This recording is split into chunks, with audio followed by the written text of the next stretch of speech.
with my presentation, and thank you very much. I'm giving up over to Magnus. Great. So thank you very much, Alexandra, and I'm very happy to introduce Magnus, the CTO of Domos, who's going to talk to you about optimizing Wi-Fi and his experiences of doing that over the past 5 years. Magnus is happy to not be hanging out in Australia personally. He says he's been bitten by a shark before, so he's had that experience, and I guess it's similar to some of the Australians. So that was the fun fact he provided about himself, and I'll turn it over to you, Magnus. Thank you very much. Well, I will mostly be talking about quality of experience delivered. I actually don't like acronyms that much, so sorry about that. I see I already have a CTO here, so that's my day job. My night job is network quality and doing stuff with that. So I'm going to start with a statement I hope is uncontroversial, but you never know. If it's controversial, please let me know. I think what an operator should do is try to create the greatest possible user experience at lowest possible cost, right? That is how you make a good business, that is how you make money, and that is how you have happy users. Okay, next thing. Did we really need a new network quality framework? Did we need a new standard for this? Surely there is a lot of standards for this already. Well, I think we do, and I'll tell you why. So I sketched up some scenarios, which I think illuminates why we need it. Let me start with this. Say you're looking at the most common network quality metric, megabits per second, right? And you have an application like Zoom, like we're doing here. And the thing is, in two scenarios where you have equal amounts of megabits per second, you can have one scenario with good user experience and another scenario with poor user experience. So some of you might be thinking like, that's because you forgot latency. You need latency, right? Then we add that, but still you can have two different scenarios. You can have 20 megabits per second and 100 milliseconds average latency. And these things are identical, but in scenario one, you have good user experience, and in scenario two, you have a poor user experience. So some of you may be thinking, jitter, that's what you need, right? The variation of latency. So we add that, and still, right, you can have identical bandwidth, identical latency, and identical jitter, and still have poor and good user experiences. So you might add packet loss, but guess what? Your problem is not going away, all right? So if you want to create the greatest possible user experiences at lowest possible cost, but our current network quality metrics can't tell us about the user experience, how can we do that, all right? So yeah, I also borrowed some of Gavin Young's slides, who's the one who usually talks about QED. So we need a shift from broadband speed to broadband quality. Gavin Young is the head of fixed access at Vodafone, at their Center of Excellence, and he has been leading the work of QED. Okay, so why now? Well, gigabit broadband is coming, right? It's already here. It's deployed in many places. I have it in my home, right?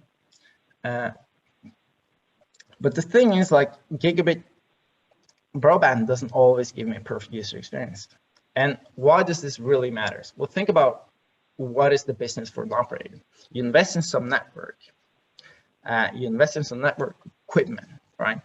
And hopefully this gives you better network performance and better application outcome, which creates happier users who, you know, upsells and buys all kinds of stuff, and they're super happy. And they don't call customer support. Okay, but like I mentioned, like, we're actually having problems in saying, okay, how does my network investment result in application outcome? If you're not sure with our network quality metrics how the application outcome will do, this becomes very hard, right? Okay, so we need a network quality metric that lets us understand application outcome. Okay, and if we can do that, we can make the network invisible, which is, you know, an end user just wants the network to work, right? That's the most important thing. They want, you know, the websites just come instantly, you know, no defects, no nothing, right? They just want it to work, right? They shouldn't notice the network. It should be like they have the data center at home, right? Okay. So we used to look at how much this is bandwidth and how much more we can do to it. But I think, and many others think, now we need to look at how good it is. How is the quality? How's the latency and how's the consistency? And I just threw this in here, some statements which are, I think, counterintuitive, because when I talk about this, I always get, yeah, but if you just increase the bandwidth, you know, you can just do that and it will make everything better. Well, actually, that's not true. You can increase bandwidth and make latency worse. And in fact, a lot of network equipment have been optimized in such a way. And that means you can increase bandwidth and create worse user experience. And now that we are, you know, moved towards and over 100 megabits per second, megabits per second is becoming very close to useless as a measure for the end user quality or the end user experience. Okay.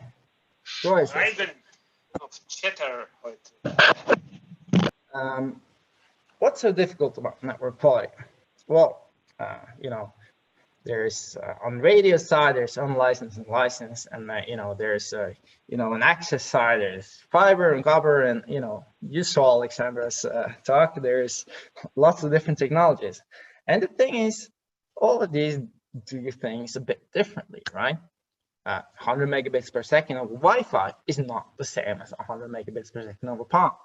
And how they measure things is different. And it actually, a lot of it depends a bit on the vendor and yeah. So how can you calculate end-to-end network quality if, you know, one link is Wi-Fi and one link is fiber or copper or whatever, and the megabits per second does not mean the same thing for Wi-Fi as it does for the copper and the fiber, right? You can't add these up, right? And how can you compare technologies? And there's the other side. Like, network quality is difficult because you have multiple dimensions, right? Packet loss, latency, triplet. But then there's also the variance of these, which applications react to, right? So for packet loss, you can look at reliability, which is like, what is the probability of my packet getting to its destination within a certain time, right? And then you have stability. How does this reliability change over time, right? Some networks have high reliability and low stability, and some are the other way around. And for latency, there's jitter, which is, you know, how latency varies really makes a difference for many applications. And then you got questions. How do you test this? There are so many different ways of doing that. So we need a better and more useful and more better network quality measure that covers more things. We need the ability to map the user experience. We need the ability to do optimization.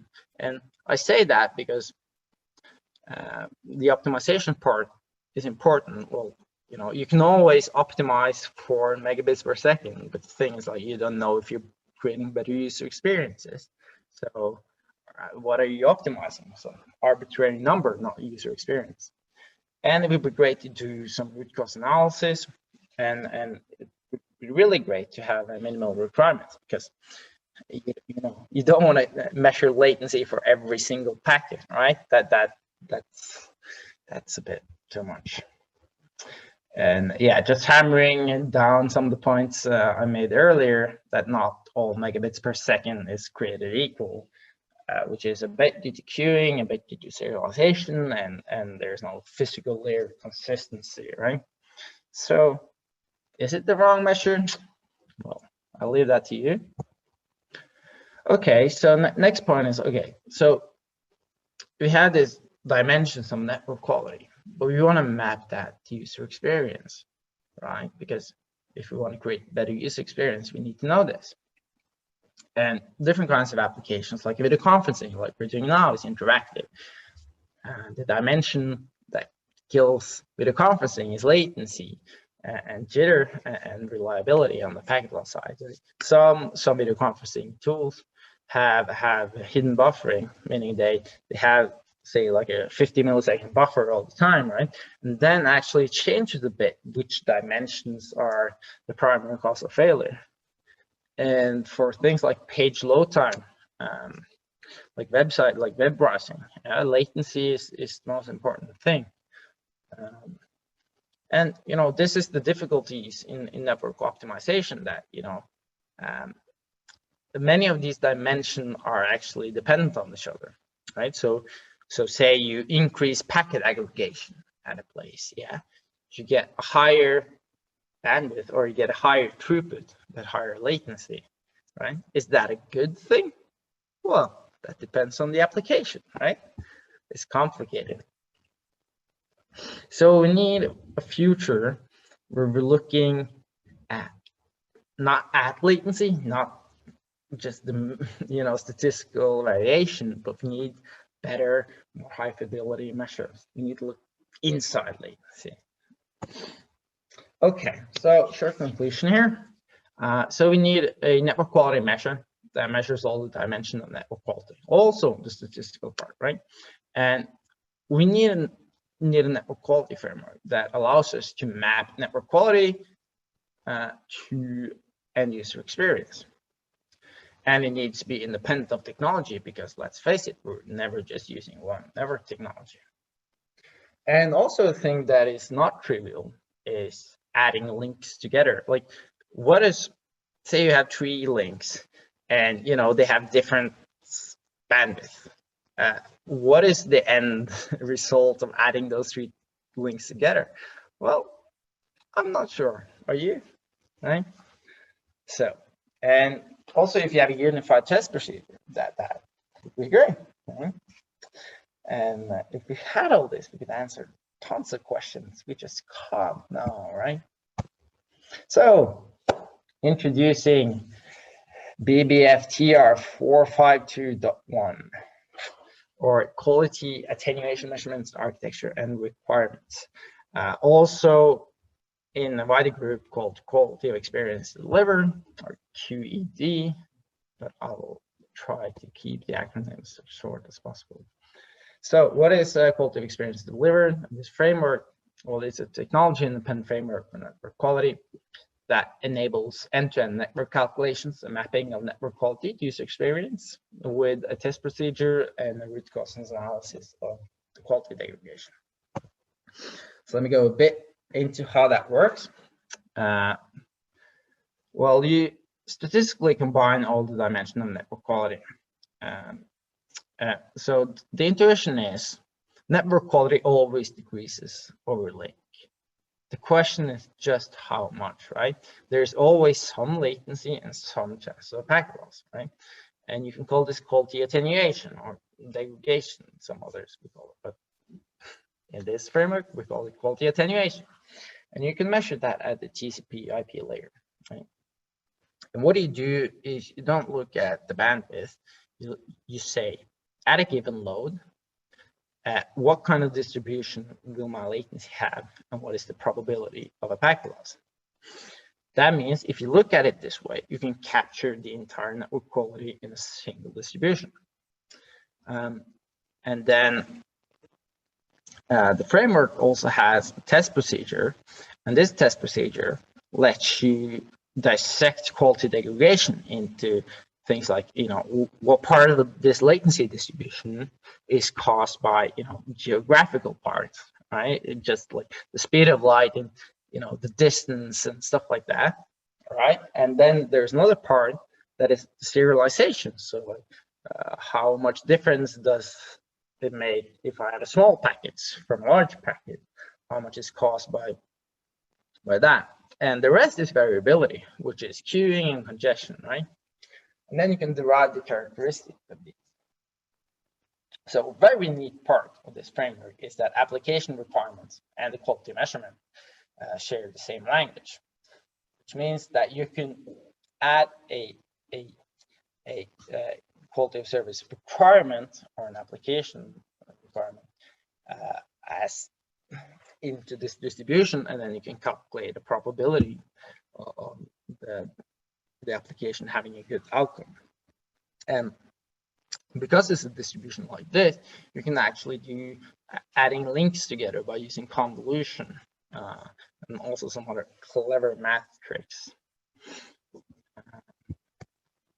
So some examples that Vodafone has uses for is observing phenomena like rerouting, load balancing, and packet fragmentation, and Wi-Fi scanning, and misconfigured schedulers, which causes buffer bloat and queue saturation, and the benefits of QoS, especially on the congestion and how maxed out transmission links works, etc. Right? Some other advantages. If you want to optimize something, it's a lot easier to measure how close you are to zero than to infinity. The thing about infinity is that you're always infinity away from it, unless you're also at infinity. And the perfect bandwidth is infinity megabits per second. So that's inconvenient, right?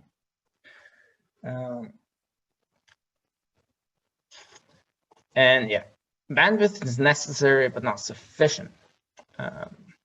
There is questions here about how you can sell actually better quality and not megabits per second, but I'll leave that for another time. I'm not sure how I am on time, but I bit about how you can map the network quality to quality of service requirements. So like I said, you look at network quality as a single distribution of latency with some chance of packet loss.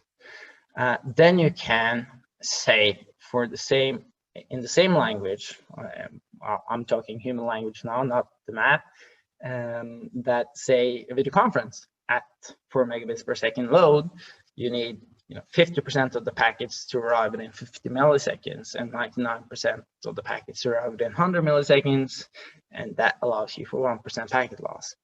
And you can, the thing about this framework is that you can create these very, very complex application requirements. And we know applications are very complex. We know Zoom keeps changing the definition of what you're sending depending on the network quality, right? So we need the ability to map these complex application requirements, which is great for them. So I'm gonna leave you here.